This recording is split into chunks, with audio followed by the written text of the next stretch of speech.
नमस्कार, मी कीर्ती गायकवाड. स्वागत आहे आपलं आय न्यूज 28 मध्ये. चला तर मग जाणून घेऊयात महाराष्ट्रातल्या ताज्या घडामोडी. पालघर जिल्ह्यातील वसई तालुक्यातील गावकऱ्यांची महालक्ष्मी पदयात्रेला सुरुवात. पालघर जिल्ह्यातील वसईमधील गाव व पाड्यातील ग्रामस्थांनी सर्वांचे श्रद्धास्थान देवाची पूजा अर्चना करून श्रद्धाळू भाविक ग्रामस्थ यात्रेमध्ये सामील झाले व पायी चालून वसई ते महालक्ष्मी डहाणू पालखीला खांद्यावर घेऊन सुख समाधानाची मनोकामना व साकडं घातलं.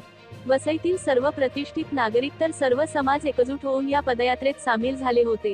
वार्ताहर संदीप राऊतच्या जोडीला प्रणय प्रभाकर पाटील, पालघर जिल्हा ब्युरोची रिपोर्टर.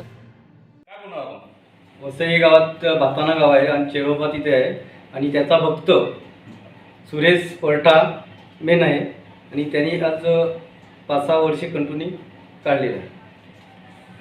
ह्या देवाविषयी का बोलणार आपण? ही तुमची पारंपरिक आहे का कसं काय? हां, ते पारंपरिक आहे आणि देव जागृत आहे आणि देवाला आपण ज्या काय बोललो तो परफेक्ट आपल्यासाठी उभा राहील.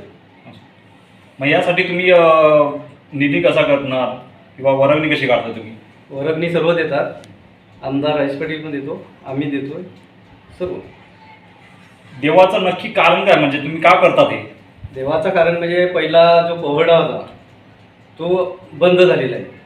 जो आधीत तो टाकायची पहिली प्रत्येक गावात समजा असला एक आधीवर जो कोयडा वरडत नेऊन टाकायचा का ते गाव जागृत होणार. ते गावाला तर कोणतरी कोयडा आणून टाकला, तोच कोयडा उचलून आणि तोच दुसऱ्याच्या आधी नेऊन टाकायचा.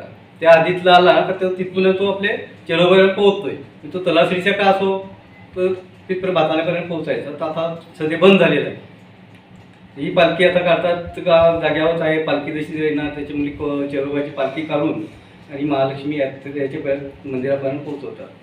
किती वर्ष झाली तुम्हाला? 7-8 वर्षे झाली त्याला कंटिन्यू. आपण बघू शकतात पारंपरिक देव कसं पूजायचं हे वसईकरांनी आपल्याला दाखवून दिलेलं आहे. इंडियन न्यूज 20 साठी संदीप